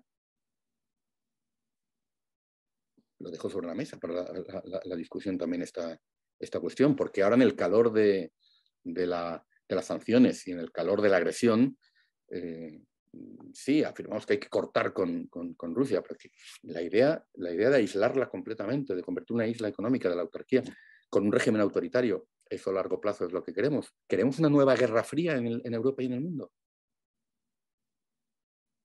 Ahora la tenemos y es inevitable, pero una cosa es que sea inevitable, otra cosa es que sea deseable, ¿no? Entonces, bueno, pues ahora desde luego la decisión está tomada. La Unión Europea, su apuesta por las renovables, que era por razones ambientales, ahora va a ser fundamentalmente también por razones geopolíticas. Este es el gran cambio que ha traído. No es que esto no lo supiéramos antes, pero ese es el gran cambio que ha traído el 24 de febrero. E insisto, el 24 de febrero ha sido para muchos, ha sido una sorpresa, porque no podíamos imaginar que en el siglo XXI, en 2022, tuviéramos una guerra de estas características, ¿no? Esto es algo que, desde luego, ahora vivimos en tiempos en los que hay que estar acostumbrados a asumir que todo parece que es posible, que la realidad supere la ficción, ¿no? Les voy a plantear también otra pregunta. ¿Alguien hubiera podido imaginar que en esa democracia modélica, como así mismo se percibe que es la estadounidense, hubiéramos visto, ¿no?, un acontecimiento como el asalto de las turbas ultraderechistas al Capitolio, azuzadas por el presidente saliente? Es que esto lo vemos en una película y lo consideramos política ficción o ciencia ficción, ¿no? Y sin embargo ha ocurrido. Y sin embargo ha ocurrido, ¿no? Bueno, pues hemos ahora, en el análisis a posteriori, es fácil detectar errores, ¿no? Pero no estoy con esto librando de responsabilidad a quienes en su momento adoptaron las decisiones que se adoptaron, ¿no? Pero estamos en un mundo distinto. Bueno, sí. Hay una pregunta también, si me permitís, que se ha formulado por escrito de Diego Cortón, ¿no? ¿Cómo se garantizará que la transición ecológica sea justa desde el punto de vista social y no deje a nadie atrás? Esta es la gran pregunta. Y además lo he dicho antes, si la transición no es justa, ¿no?, nos jugamos la viabilidad no solamente del Pacto Verde, de la transición ecológica, sino también la viabilidad de incluso la salud democrática de nuestros sistemas políticos, en términos del ascenso de una ultraderecha que ya ha hecho de esto digamos, uno de sus ejes de confrontación. Bueno, y esto además no es fácil. Por ejemplo, si hablamos de fiscalidad verde, la fiscalidad verde siempre se ha caracterizado, los economistas lo recuerdan en cada momento, la fiscalidad verde siempre se ha caracterizado por ser regresiva, ¿no? Entonces, qué instrumentos de política adoptamos para asegurar que esto se hace de manera justa? Entonces, tenemos probablemente que recurrir a toda la panoplia de instrumentos de política pública, económica, social, de la que podamos echar mano. Por ejemplo, el cierre de las centrales de carbón, ¿no?, significa dejar fuera, especialmente en países de Centro Europa, ¿no?, a decenas de miles de trabajadores. Hay que buscar alternativas de empleo. O, si se trata de personas de cierta edad, pues habrá que apostar por las jubilaciones anticipadas, ¿no? Y antes que subsidiar combustibles contaminantes, pues subsidiar a personas para que tengan un nivel de vida adecuado. Tenemos que asumir, por ejemplo, que algunas de estas personas, dada su edad y su trayectoria vital, pues no les vamos a convertir en programadores de Internet de la noche a la mañana. Personas, por ejemplo, trabajadoras y trabajadores de más de 50 años. A lo mejor hay que pensar en sistemas de retiro anticipado.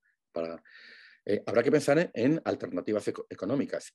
Habrá que pensar, por ejemplo, en qué medida ese empleo que se pierde en determinados sectores se gana en otros sectores. El Pacto Verde tiene un componente muy importante como decía, es en cierta forma una manera de renovar el contrato social por la vía del empleo y de la inserción laboral de las ciudadanas y los ciudadanos como trabajadores en el sistema, ¿no? Lo que trata, por ejemplo, es que ese enorme volumen de capital que, como puso en relieve la crisis de 2008, se ha dedicado a inversiones especulativas o a colocaciones especulativas, se pueda reorientar a la inversión en la transición energética. Y la transición energética es una transición intensiva en empleo. Se pueden crear cientos de miles de empleos en Europa vinculados, por ejemplo, a la rehabilitación de edificios, ¿no?, a la eficiencia energética.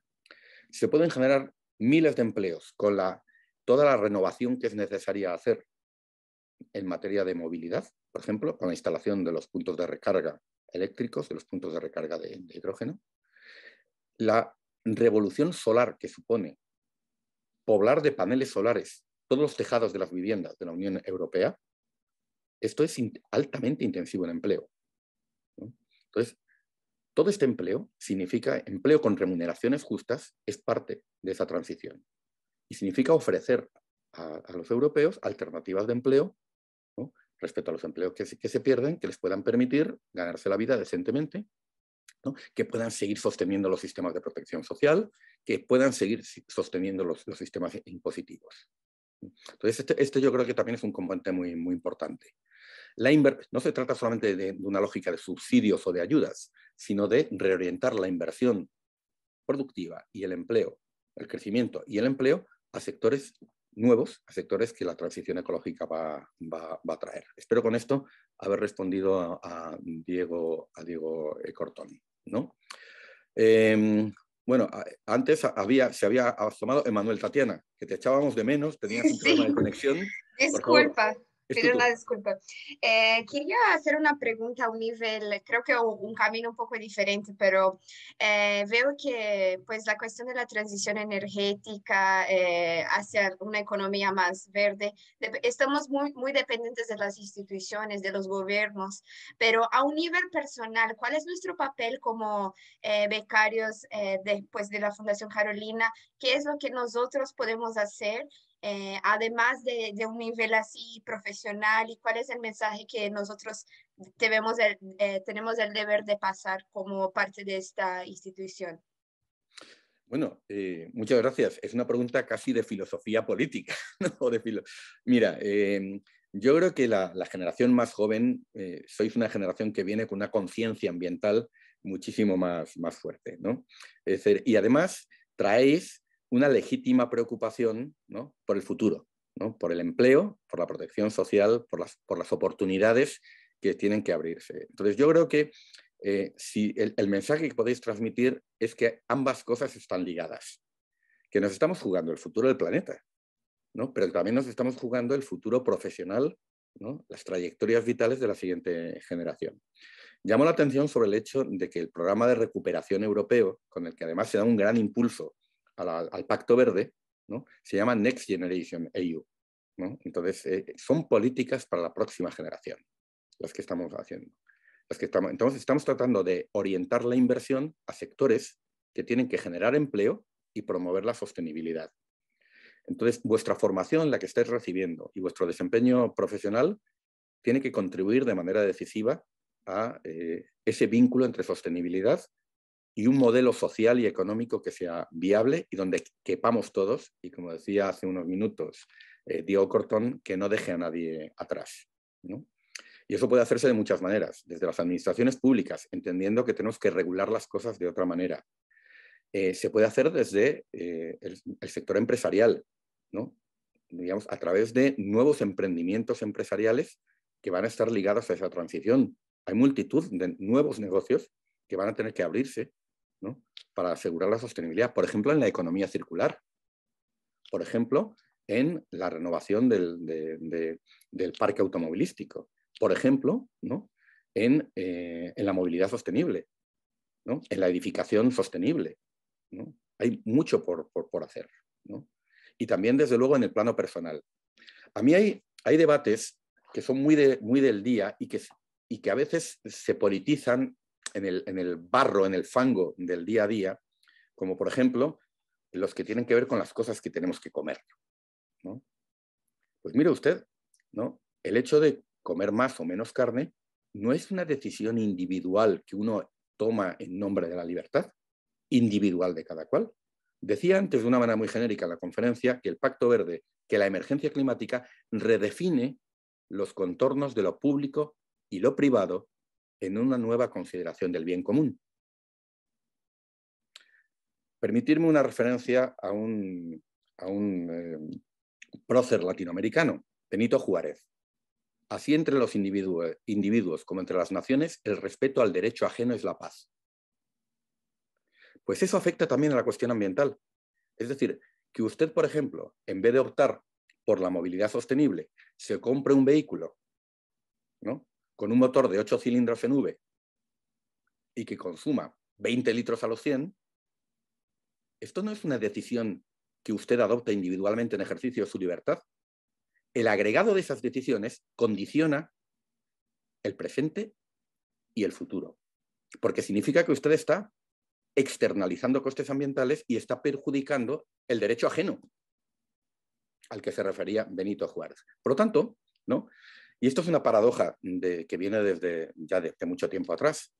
La paradoja que es que para preservar la libertad tenemos que regular adecuadamente, estableciendo consensos entre todos en función del bien común.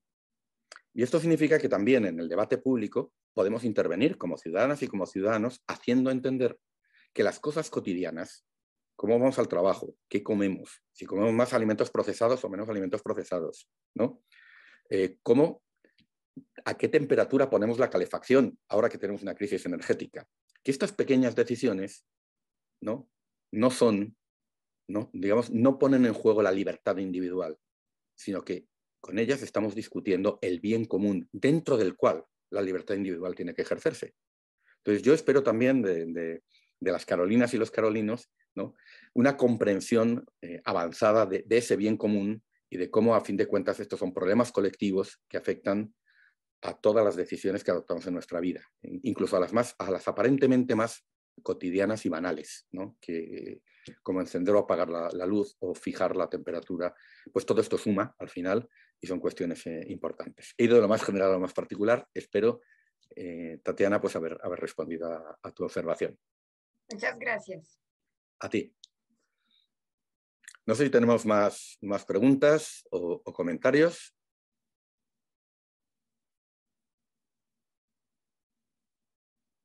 Porque además nos estamos acercando a la hora que hemos establecido para el cierre de la actividad y desde luego lo que no queremos es abusar tampoco de vuestro tiempo y de vuestra agenda. Una más, la última.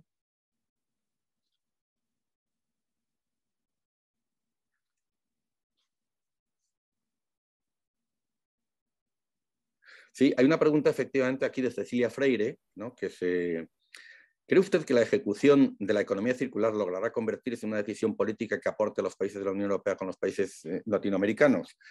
Definitivamente sí. La decisión en la Unión Europea ya la hemos adoptado. De hecho, ya se están discutiendo directivas, por ejemplo, sobre la reutilización y la reparabilidad, por poner un ejemplo, de los dispositivos, ¿no?, de los aparatos, para evitar justamente el que aumente en exceso la basura electrónica, para asegurar que el ciclo de vida de los productos se extienda y que estos sean más reparables. Y igual que ya tenemos, por ejemplo, unas etiquetas que nos indican de verde a rojo, de A a E, ¿no?, que nos indican la eficiencia energética de los productos, también pues, se está planteando la posibilidad de que haya una etiqueta que defina cuál es el grado de reparabilidad de los productos, pues para evitar justamente la obsolescencia programada y todo esto. Entonces, yo creo que en este sentido, también aquí vamos a ser probablemente los primeros a escala mundial en Europa que establezcamos unos estándares en cuanto a economía circular.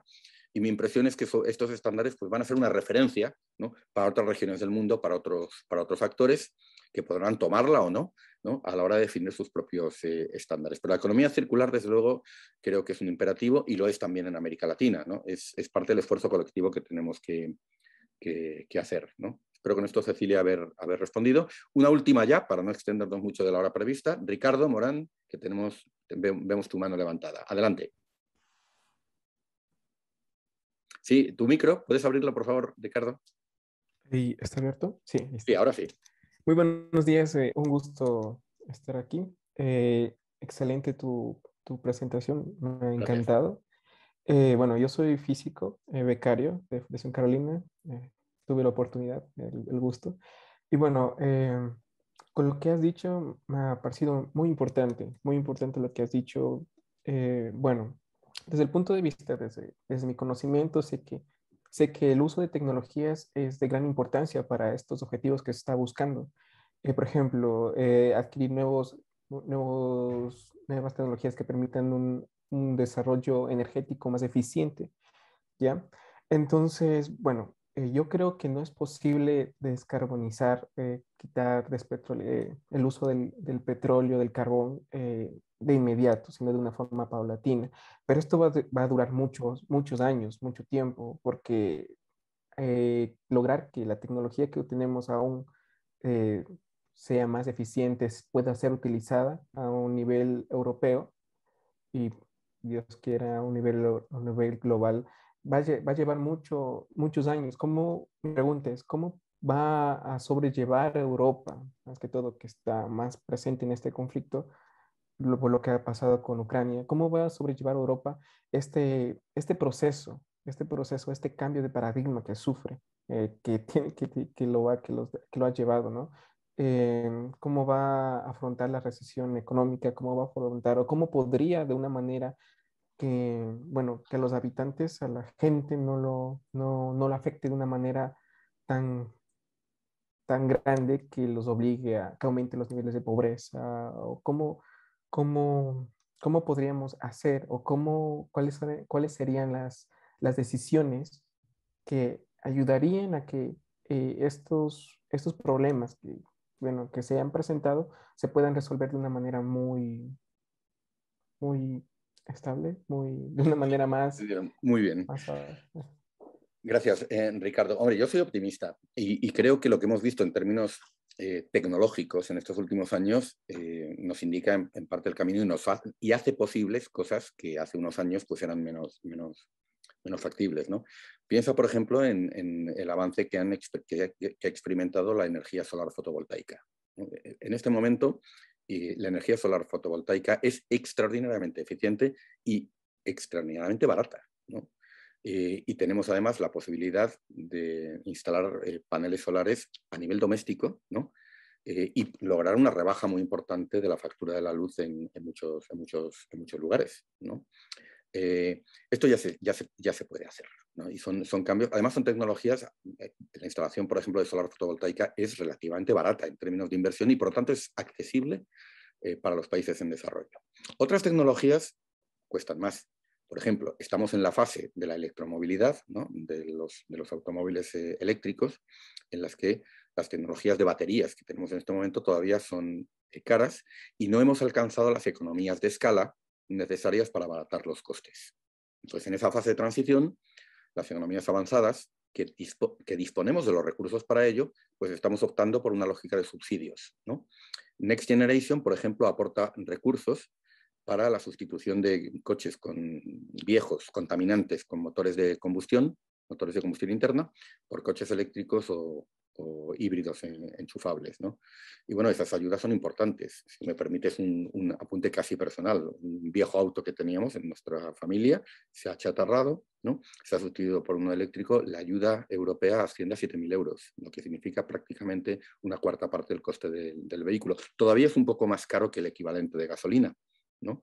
Pero en la medida que estas ayudas permitan a los fabricantes alcanzar las economías de escala requeridas, los costes van sin duda a disminuir. El punto de recarga en el garaje, por ejemplo, me lo han subsidiado en un 80%, ¿no? Con lo cual prácticamente ha sido muy barato instalarlo, ¿no? Entonces, todo esto yo creo que esta combinación de ayudas públicas, de incentivos, ¿no?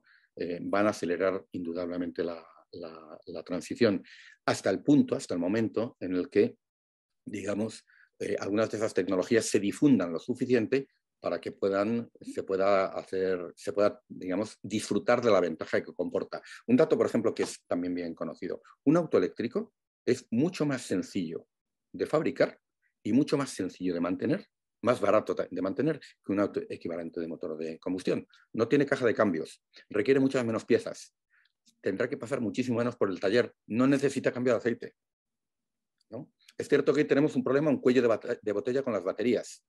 Tengo confianza, ¿no? En que, por el físico, tengo confianza en que vayamos encontrando las soluciones tecnológicas, ¿no? Pero de la misma forma que con la solar fotovoltaica o la eólica. En esas fases de transición, lo que necesitamos es un conjunto de políticas públicas y de incentivos de mercado para acelerarla. Y desde luego yo creo que estamos en eso. Europa, bueno, lo mencionaba anteriormente, las estimaciones de la Comisión Europea con Repower EU, ¿no? Aprobado recientemente, es que podemos reducir el consumo, la demanda de gas ruso en este año en 2/3 partes. nada menos. Claro, no podemos hacerlo de manera inmediata, ¿no? Pero estamos hablando de... muchas veces, claro, las respuestas se producen cuando llega el reto, y como me citaba al final de mi intervención, si lo recordáis, a Jean Monnet, una cita muy conocida, ¿no? La de que Europa se forja en las crisis. Muchas veces respondemos cuando hay un reto, si no, nos acomodamos. Y desde luego este reto está siendo brutal y nos ha obligado a tomar conciencia de que esto hay que hacerlo ya, muy rápido. Muchas gracias. Muy bien, muchas gracias. Yo creo que tenemos que terminar, ¿no? Ya nos hemos extendido unos minutos por encima de por delante de la hora que habíamos fijado. Entonces, por mi parte, muchísimas gracias. Es un gusto haber compartido este espacio con vosotras y con vosotros. Y no quiero sino terminar deseándoos lo mejor, ¿no? Que aprovechéis esta estancia en España, que aprovechéis no solamente el componente formativo, sino, como ya he tenido ocasión de deciros, esa inmersión en la realidad española, en la realidad europea. Decía Lao Tse, y no lo decía precisamente como una expresión de buenos deseos, ojalá vivas en tiempos interesantes. Es decir, habéis aterrizado en España, en Europa, en un momento en el que nuestro continente, nuestra región, nuestros acuerdos como Unión Europea están sometidos a una tremenda tensión económica, social y geopolítica. Pero estos son momentos de aprendizaje para todas, para todos, para las instituciones, para la ciudadanía y desde luego para vosotras y vosotros que estáis en un momento formativo. Aprovechar, eso es lo que os puedo decir, invitaros a que aprovechéis al máximo este momento tan particularmente interesante, ¿no? de la historia que nos ha tocado vivir en Europa como en otras latitudes, ¿no? Y estoy convencido de que extraeréis de esos aprendizajes muchísimas cosas. Muy bien. Pues hasta pronto y quedamos todo el equipo de la Fundación a vuestra disposición.